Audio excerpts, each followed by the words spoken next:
I'm Daisy Khan. I'm founder and executive director of WISE, Women's Islamic Initiative in Spirituality and Equality, and we try to build peace, equality, and justice around the world.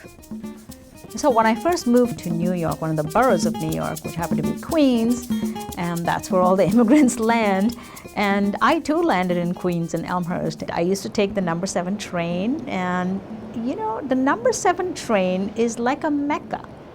It's where all of humanity is standing there, moving on this rickety tracks, and it's an experience. But at that time, we didn't have fear of anyone. And then 9/11 happened. So that's when I founded WISE, and WISE's mandate is to bring together critical mass of Muslim women around the world that are the change makers in their own communities, and to put us all together so that we can network and we can strategize and we can do work. I think what is needed now is Muslim community coming forward and engaging itself with the broader community to create a change. I remember going into the subway one day, and I was all dressed up in my business suit, and I was wearing black, brand new patented shoes. And I ran down the stairs, and as I was rushing, one of my shoes fell out of my foot and went right into the tracks. And it was a heel shoe, and I was standing with one shoe and one shoe in the tracks. Everybody was staring around, and nobody wanted to jump in the tracks for my shoe. And I was worried, how was I going to get to work, go to my meeting with one shoe? Was I going to hobble around? And then out of nowhere, like magic, a cowboy came out of nowhere, 6 foot, with a Stetson hat, jumped into the tracks, came out with a shoe, and put it right into my foot and said, "Ma'am, here's your shoe." He didn't look at me and ask me what my religion was.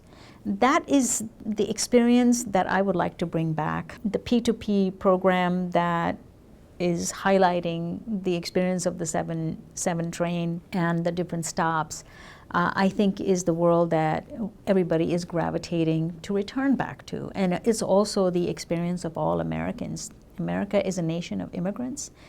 And I think we need to bring us back to that history and say it starts out with these immigrant communities, and then they evolve over time, and then they integrate, and then their children integrate, and their children become the interlocutors with the broader community. This is the experience of all of us. My name is Hussein Rashid. I'm the founder of a company called Islamicate L3C that focuses on religious literacy and cultural competency. When I'm involved in community building, I'm really interested in cultural engagement, because when we use the arts, when we use places for people to interact, whether it's a museum, a play, a dance production, it's really great to use those moments for conversations and to bring people together to learn something about somebody else that they wouldn't normally just sitting on the subway. One of the most exciting things about working on this children's museum exhibit is that a lot of people are assuming it has to do with combating Islamophobia. And in many ways, we're very conscious not to do that. The Children's Museum has been working on talking about pluralism, this international education as a necessary part of being a New Yorker for many, many years. That we do have to be aware of this bigotry is, I think, a given. But it's really not our primary purpose. Our primary purpose is that for most children in our target age population, they don't know to discriminate. And so we start with the premise that kids are just curious and they want to know. And we build up from there, rather than assuming that a lot of what we hear in mainstream media from politicians, from hate mongers who profit off division, hasn't quite gone down to the level of our youngest children yet. One of the things that I found most exciting about doing culturally based work is that it is long-serving and enduring.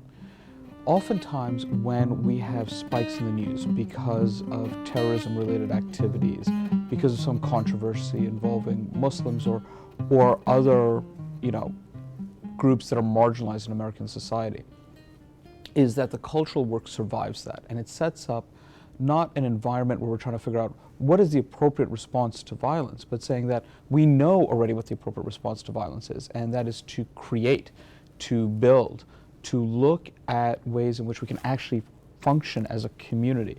And in many ways, social media helps us in that daily. But as we've also seen, social media is a place where people go to feel more lonely and feel more depressed. And so these cultural activities are a way to bring people out of those shells, bring them together, engage with real life conversations, human contact, engage with communities as Americans, so that this is all part of a new American narrative that pushes to our ideals, not retreats from them. My name's Judith Sloan, and I am a multimedia artist. I write, perform, I'm an audio artist and a radio producer, and I collaborate with Warren Lehrer.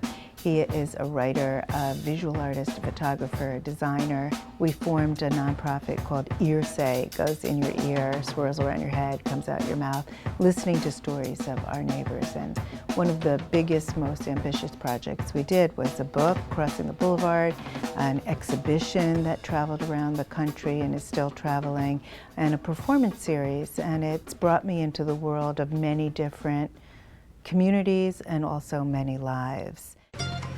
If you drive over the Triborough Bridge into Queens today, you've entered the most ethnically diverse locality in the United States. The airports are now the main port of entry for refugees and immigrants from all over the world, making Queens a modern-day Ellis Island, where now today 167 different languages are spoken, including English, which is lucky for me. So at some point, living in Queens, my husband Warren and I realized that we had an opportunity as documentary artists to look at our own backyard, to see where we live, to spend time with people, listening and talking. So for 3 years, we trekked the streets of our 112 square mile borough, across the major boulevards that cut through the 55 neighborhoods, down the side streets, into family-owned restaurants, bodegas, libraries, schools, community rooms, looking for migration stories, culture, and soul. This is one of the only projects in the country that really focuses on immigration stories and refugee stories pre-9/11 and post-9/11, and looking at how that pivotal moment really shaped people's attitudes and also sometimes willingness to share their story.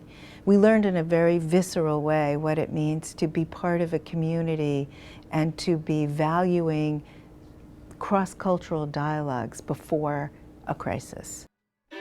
The story that I'm going to share with you is Labib's Cafe, and it is embedded in the neighborhood stories.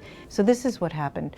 5 nights after the World Trade Towers were attacked, Labib and his friends were sitting around his cafe smoking shisha, which is tobacco dipped in spices for people that don't know, and they were playing chess, they were listening to the news and talking about their fears.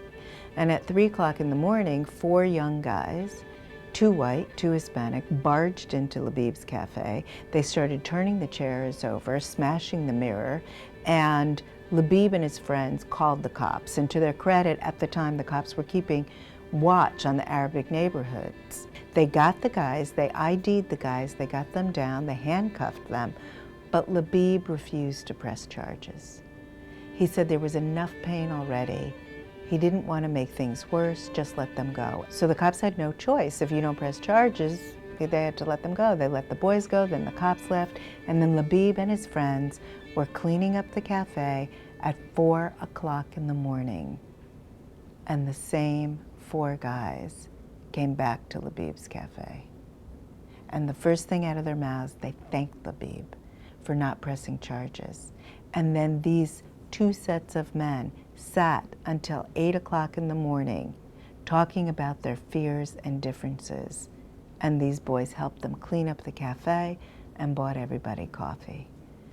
When they left, Labib said to him, "Next time you want to come and be friendly with us, you don't have to hit us and then say you're sorry. Just come and be friendly in the first place."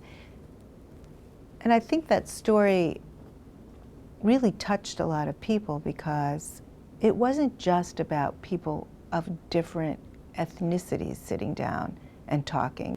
It was also about some men in their 40s trying to communicate to some young men who were in their 20s about their neighborhood. And it taught them an incredible lesson about forgiveness.